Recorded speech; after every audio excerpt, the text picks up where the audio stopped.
Moi je m'appelle Pascal Amédro, je suis professeur de cardiopédiatrie, je suis à Bordeaux depuis 3 ans seulement, j'ai rejoint l'IHU, le Lyric et la même équipe que Zach en cardiologie pédiatrique il y a 3 ans.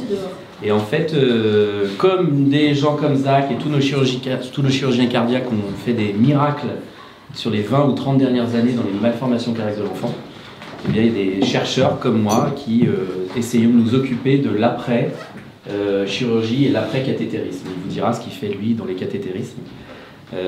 Et donc aujourd'hui on s'occupe aussi de la qualité de vie de ces enfants. Il y a un enfant sur 100 qui naît avec une malformation cardiaque, c'est la première cause d'anomalie à la naissance. Souvent c'est quelque chose qui n'est pas connu et en fait c'est beaucoup de patients.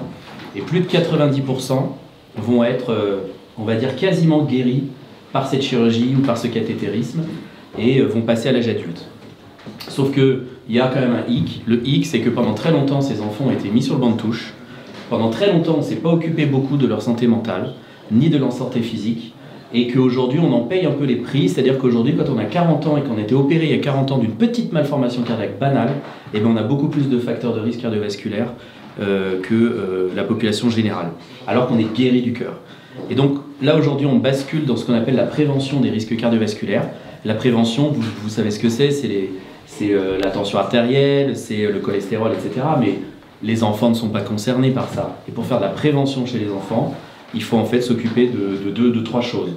1, les éduquer pour les autonomiser.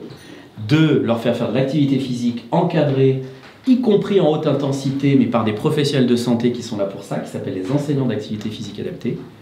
Et puis 3, c'est peut-être devenu le plus important récemment, la prise en charge de leur santé mentale, puisque quand ils sont opérés du cœur nouveau-né, ou quand ils ont des cathétérismes sous anesthésie générale nouveau-nés, certains d'entre eux vont avoir ce qu'on appelle des problèmes neurocognitifs. C'est-à-dire qu'ils auront un coefficient intellectuel complètement normal, ces enfants, mais ils vont avoir des petits problèmes neurocognitifs qui sont un peu des handicaps invisibles.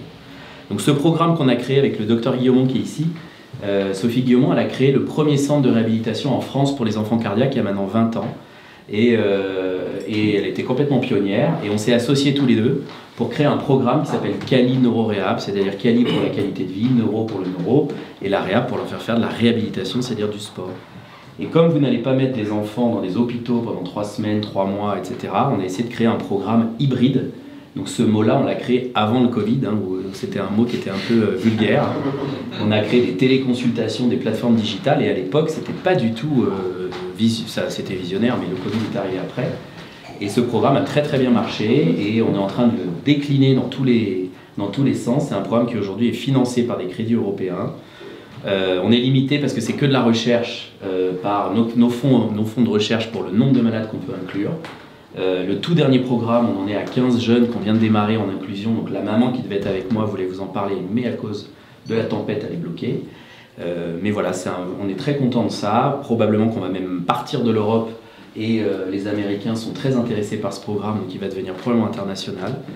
Et peut-être que plus tard, ce sera un programme qui sera vraiment dans ce qu'on appelle les soins courants.